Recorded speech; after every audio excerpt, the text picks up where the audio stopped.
All right. Okay, this second example is a female figure vacuum with some drapery. So I really like the drapery. And let's see what we can do here. So I'm just going to first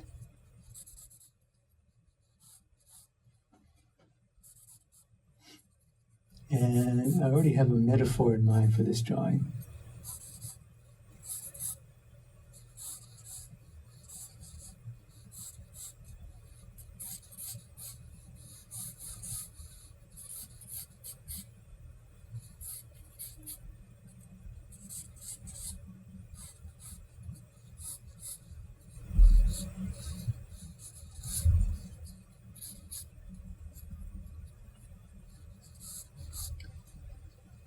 And I think too, I'm just going to, okay, so I got room. I thought I was going to run out of room. Well, a little bit. Let me redraw. What I'm going to do is I'm going to focus on the torso. I'm going to leave the bottom half abstract. I'm going to leave the bottom half abstract, but I don't want to forget about it. Meaning it's going to be this big, shadowy, dark mess of tone, as you'll see as it develops. I want to put my energy in this area.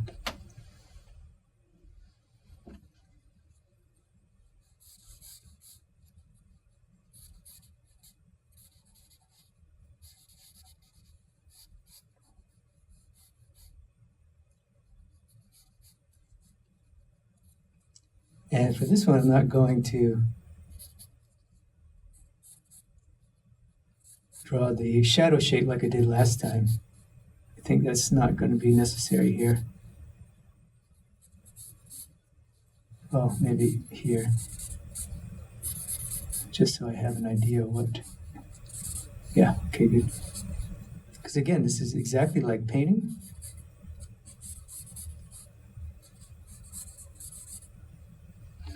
Yeah, I'm not gonna... I'm worried if I...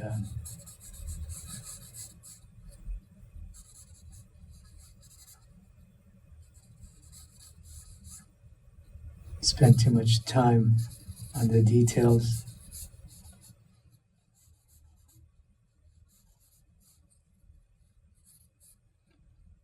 Won't have time for the a little bit of refinement that I'm going to have to do.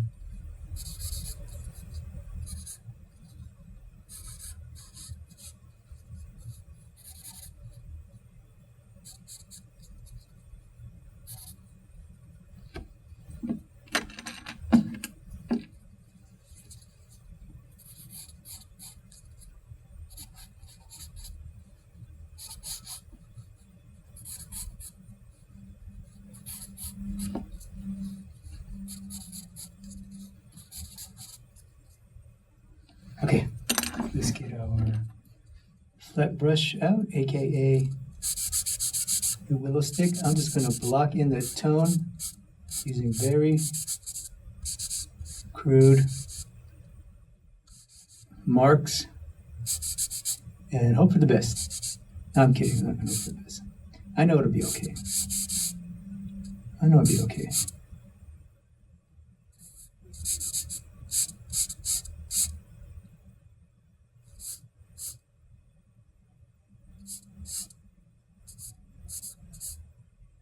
So if you're familiar with like Russian academic or Chinese realist, which are trained in Russian academic manner. So this is Russian academic style shading, at least what I know it to be. I've never trained in Russia or China. But I have studied with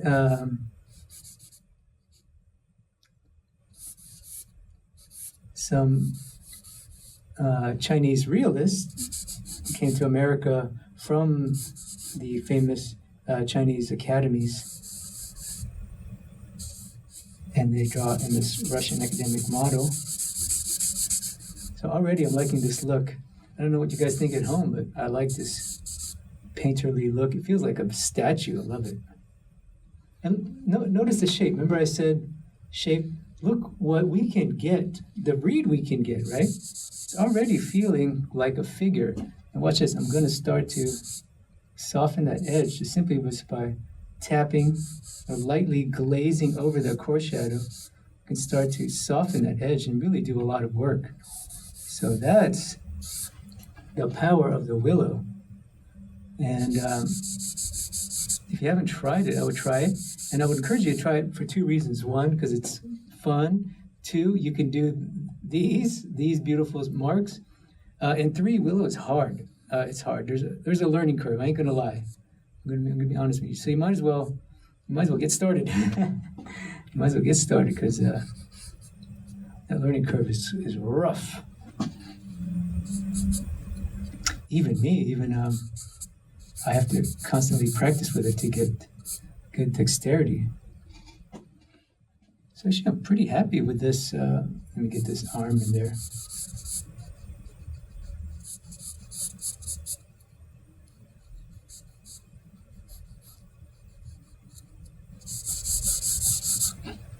Get the. Let me try this thing. Paper towel. See what that does. Oh yeah, nice and soft and ghosty. Can't try to do that with a ballpoint pen or a graphite pencil. It's not gonna happen.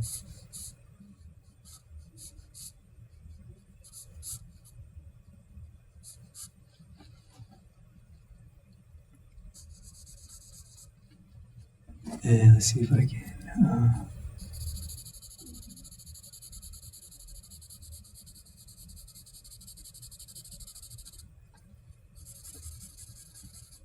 You see it's going much quicker, because in this one I decided to be more painterly, and the other one I was still thinking in charcoal pencil mode. So now that I'm fully out of charcoal pencil mode. In willow, I'm in charcoal mode, charcoal stick mode.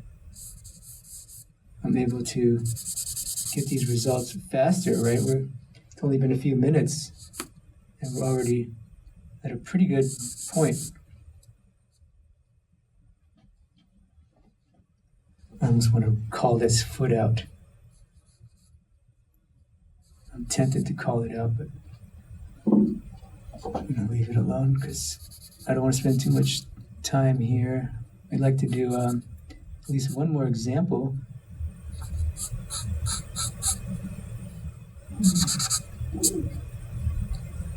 And if you haven't already, I'll definitely try this at your next life drawing session.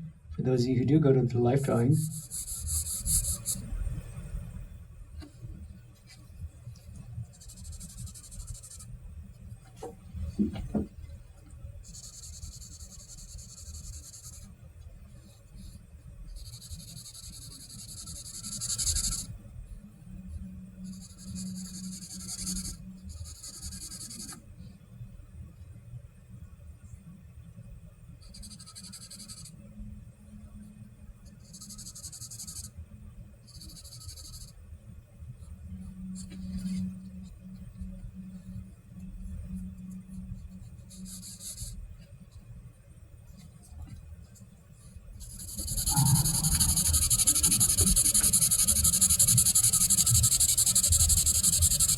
there's a beautiful core shadow happening here.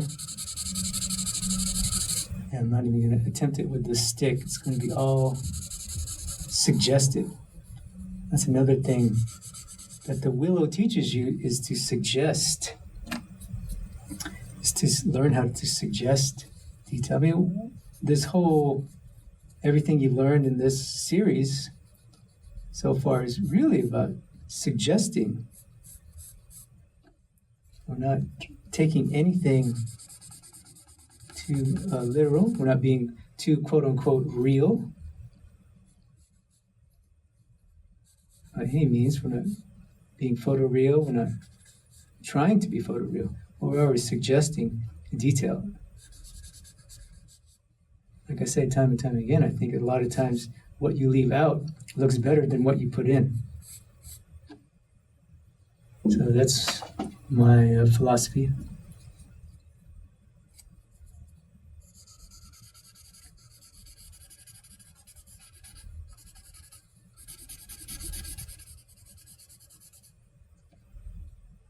the tradition that I learned here in the Southern California is very much influenced by this Russian model, and we're more about design.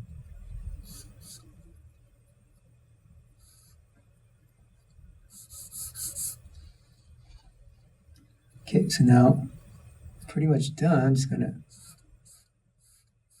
see if I can add a little bit of detail. I don't know if I can really. The charcoal already, it's already built up. You see that? What I can do is start to smudge over here. Get that beautiful, beautiful halftone. God, I love that. I love how that looks.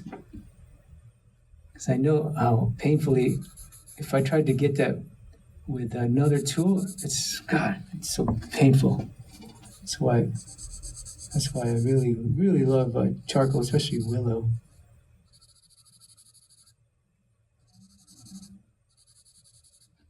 It's just too annoying to get these beautiful tones any other way.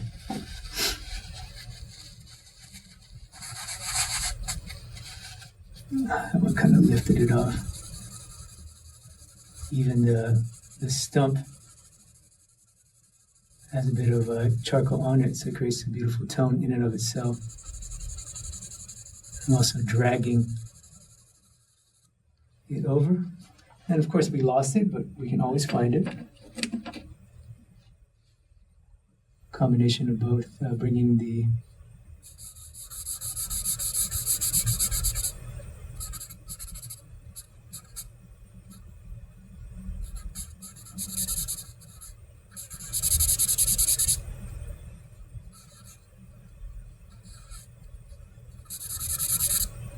stick back, give you a little back dimples.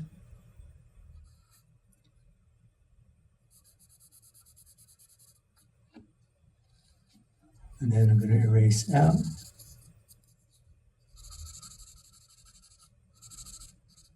Try to suggest some of that rib detail. It's really tough.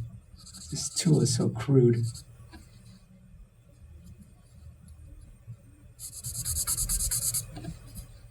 I'm sure with some practice,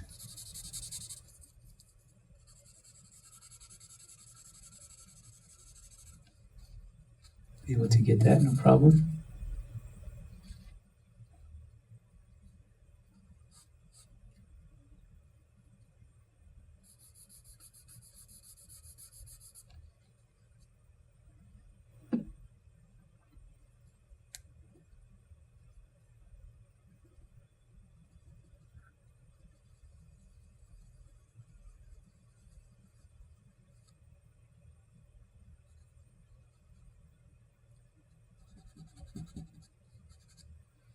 And I'm going to use this eraser to kind of break the edge, just give me a little bit of a variety in the contour. But yeah, I think we're pretty much done with this little sketch. This beginning of the rendering. Let me call out that leg and call out this leg. And as you can see, you know what to go from here. Just refine, add detail, draw the foot, more detail. But yeah, as far as the beginning stages, this beginning rendering here is complete. Now let's move on to the next example.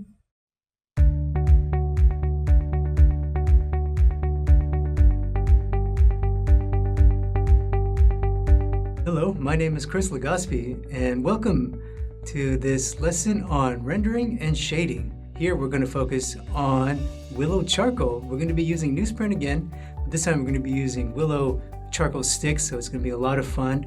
And the beautiful thing about charcoal is that it sits on the surface of the paper, so we'll be able to move it around, we'll be able to smudge it around and blend it really, really well to get some incredible effects, incredible variety of edges. In this lesson, I'm going to show you how to begin the stages of a long, finished, more polished rendering. And I'm also going to show you a couple of ideas on how to separate your light and shadow to make sure that your shapes read really well too. So with that in mind, if you're ready to get started, let's begin.